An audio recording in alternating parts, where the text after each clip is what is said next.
Hey everybody, welcome to my channel. My name is Matt, and in this video I want to go over the common mistakes that people make when they deal with Social Security. So as a former employee of the Social Security Administration, I saw a lot of mistakes that the public made when they were trying to get something done with Social Security. So I want to go over the most common ones that I noticed so that you don't make the same mistakes. That is the purpose of this channel, is to help you navigate the Social Security and Medicare process. A process that you will encounter once, probably during your 60s, so you're not exactly an expert on it or well prepared for it. So that's the purpose of my channel. So the first mistake that I noticed that people made was you don't ask enough questions. A lot of people, they just kind of wait for the agent or the representative on the other end of the line or on the other side of the window to take care of everything for them. And for the most part, the agents do a good job. You know, there's kind of a routine that they have in helping people, and they really do a very good job. But sometimes if you don't ask the questions, they don't really know to tell you the answers. So you might be wondering if you're eligible on a prior spouse's record, or if that spouse that you were married to in your 20s who passed away, if you might get benefits on that spouse's record. You might have questions about whether you can file for disability while you're on retirement.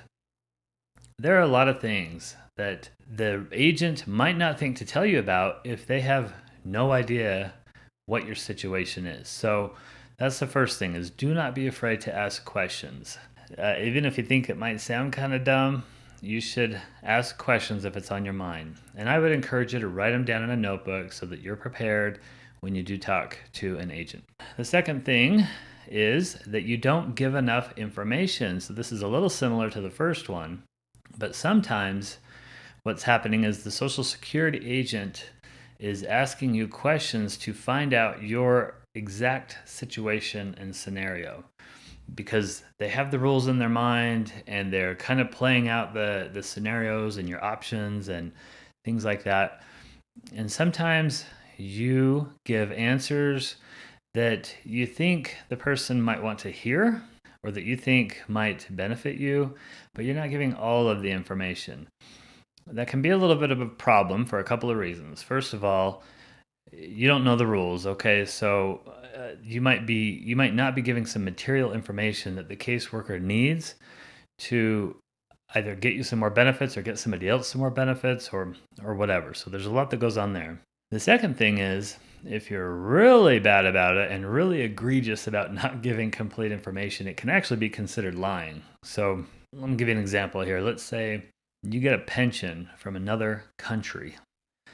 You had some earnings in another country, and you're collecting a retirement from that country, like a Social Security from another country. If you don't tell Social Security about that, that could result in an overpayment. When Social Security finds out about it, not only will they give you an overpayment, there's a chance they could go after you for lying. And if they do that, they can either prosecute you or they can cut your benefits off for 6 months or so as just a penalty. So you want to be complete, not just to avoid the lying thing, but also to give them the information that they need to help you out. Okay, number 3 is that you don't submit your appeals in writing. So a lot of times I would get a phone call from people and they would say, hey, this is lousy, this is not right, you guys have made a mistake. And that's fine. The Social Security makes mistakes, of course. Everybody makes mistakes, and they're a big agency, so it happens plenty often.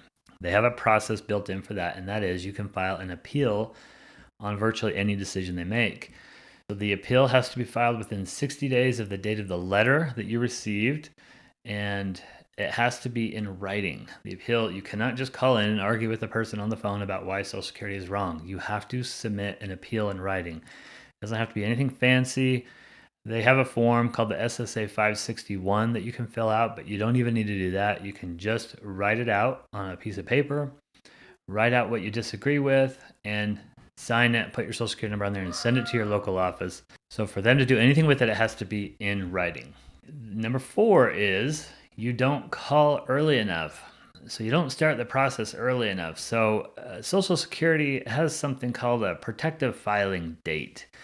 That means that let's say you're wanting to sign up for your Social Security and you're 62, or you're right about age 62. Let's say you wait until you're 62 and 2 months. When you call Social Security, the date you call them to schedule your appointment is considered your application date.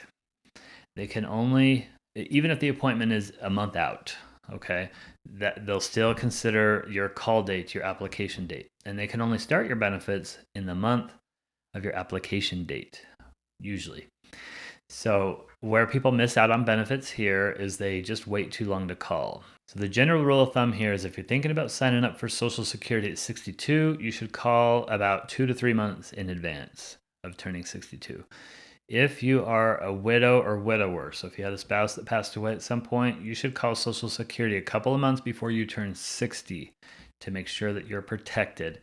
You may not file your application at that point, but at least you'd be protected if you decided that you did want to file. Down the road, like if you wait beyond 62, if you're just thinking, hey, I'm trying to decide whether I should start my benefit now or maybe in 4 months or something like that, you should call and get a protective filing date with the Social Security.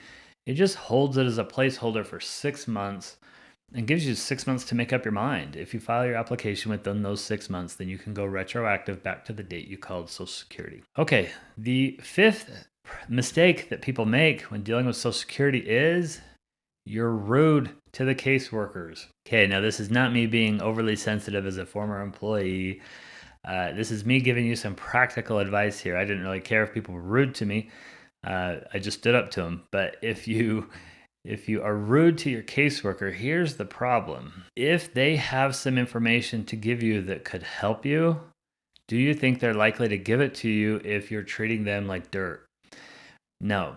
Now, if you're just, you're angry, you're mad, you want your case done right now, sometimes that can get things done. I will admit that's true. Sometimes it can get things done. It can get to a manager's attention or something like that. Although being upset and angry is different than being rude. So I would still encourage you not to be rude.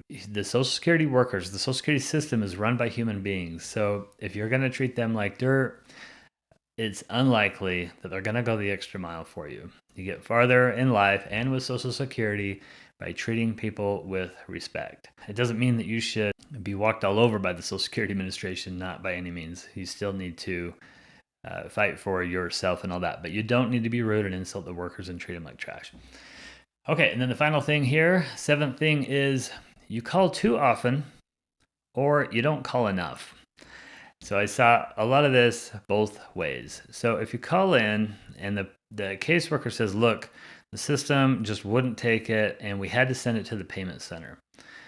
That means it goes to a big accounting office with a lot of cases, okay, like millions of cases that they have to work on. And it can take a month or two, sometimes even longer, depending on the nature of the thing that you need accomplished.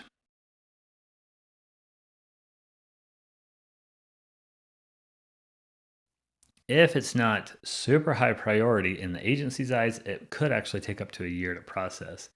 No hard and fast timeframes on this, but some of those can take a long time. If they say the case went to the payment center and you are just calling in over and over and over, like every day or every week, that local office is just going to tell you the same answer. That case is pending at the payment center. Now, if the case is with the local office and a local caseworker has not been working on it, and it's been an unusual amount of time, I would say an unusual amount of time in a lot of cases is probably 2 months. Okay. If it's been like that or if you're behind, like you need a payment and you're not getting it or something like that, that's a little bit different situation. You should at least be calling in to check on that to make sure that they're aware of it, that it hasn't fallen through the cracks, because that does happen sometimes. So there you go. There's 7 common mistakes that people make when dealing with the Social Security Administration. I hope this helps you out and I hope you have a good experience. I'm building a program right now to help you navigate the web of Social Security that will really hold your hand through the process of signing up for Social Security and Medicare. So check out the link. When I have it ready, I'll get it posted in the video in the description. Okay? Thanks.